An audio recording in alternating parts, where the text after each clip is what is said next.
देवाचे आभार मानले पाहिजेत की ज्यांना कधी आंदोलनाची सवयच नव्हती, ज्यांना फक्त लुटायचं खळं माहीत होतं. शेतकऱ्यांचं खळं महाराष्ट्रामध्ये सगळ्यात लुटलं कोणी तर रोहित आणि रोहितच्या आजोबांनी.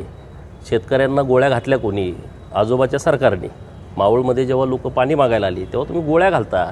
इथं आपल्या सांगली जिल्ह्यामध्ये नांदऱ्यामध्ये जेव्हा ऊस दराचं आंदोलन झालं, नलावडे, मला वाटतं चंद्रकांत नलावडे शेतकरी, त्याला डायरेक्ट गोळ्या घातल्या. त्याचा नातू आता इथं बसला आहे आंदोलनाला.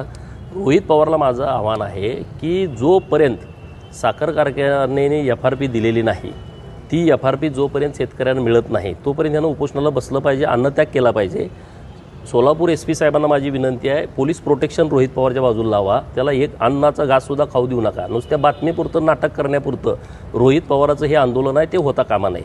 त्याला 11 दिवस 15 दिवस जोपर्यंत शेतकऱ्याची FRP मिळत नाही, कारखानदार हेच आहेत, ते सगळी FRP जोपर्यंत मिळत नाही तोपर्यंत ह्याचं उपोषण चालू राहिलं पाहिजे.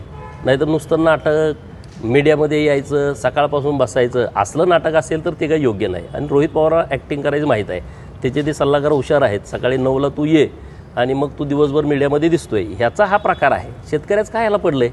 कारखाने सगळ्यात जास्त दाबले कुणी? रोहित पवारांनी. कुणाचे कारखाने आहेत? शेतकऱ्यांचे.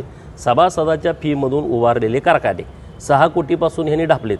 100-200 कोटीचे कारखाने. कशाला रे तुम्ही हे नाटक करताय?